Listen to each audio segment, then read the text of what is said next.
Hello everybody, this is your little tutorial on the new IDP stuff that we're doing this semester. It's not that it's changed so much, it's that we're incorporating some of the elements of other projects from other content areas so our students aren't having to double dip and do them twice. What you see on the screen here is our IDP template, and I've created that for the students this semester to try and help streamline the process.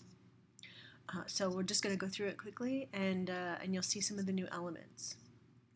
So this is just the title page, and then you'll see they have their first section. Their first section is a chart here, and it's the learning goals and objectives. And you'll notice here that instead of integrating in another subject area, they're going to integrate in 21st century skills instead this time. So they'll pick science, language arts, or math. Right now, social studies is not an option. And you can see here where this is the English Language Arts project, Launch, Explore, Summarize Math project, or the 5E Science project.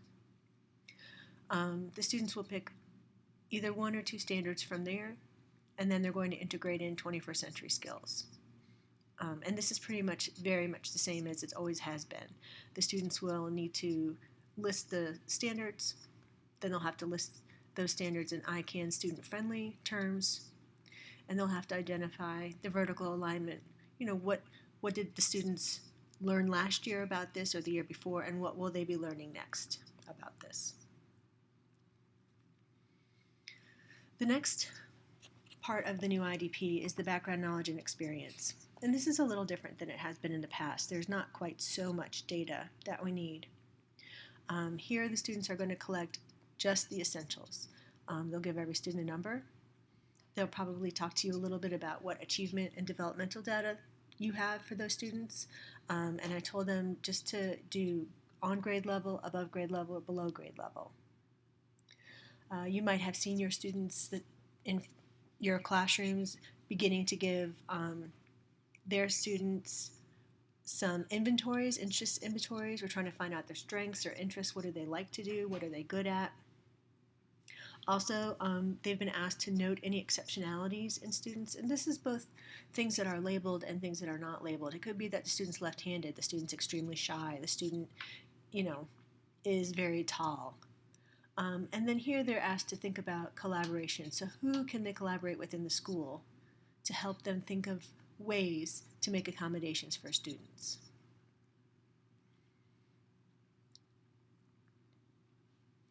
The next part is the content, and the students will be unpacking the 21st century skill content.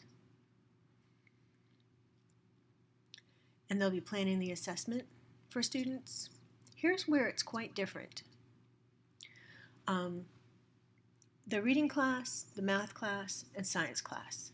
All three of those content areas over the past couple of years have created really rigorous, content-specific assignments that include many of the same components that our IDP has.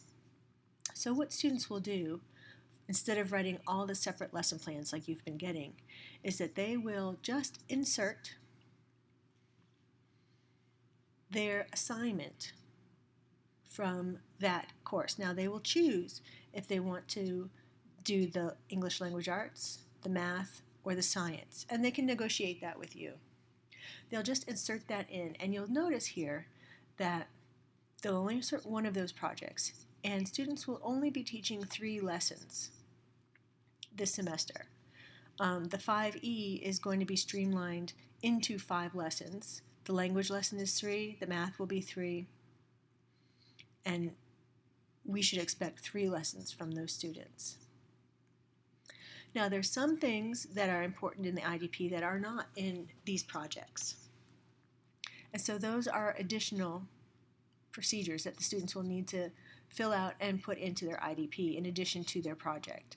One of the big areas that's missing in a lot of these projects are the considerations for learners as individuals. So students won't be putting that into their lesson plans. They'll be creating a separate section, and this section will be 2 to 3 pages, and they'll discuss the accommodations for the students, the instructional methods, the materials they're going to use, 21st century skills, technology integration, all of these options that they have to individualize learning for students.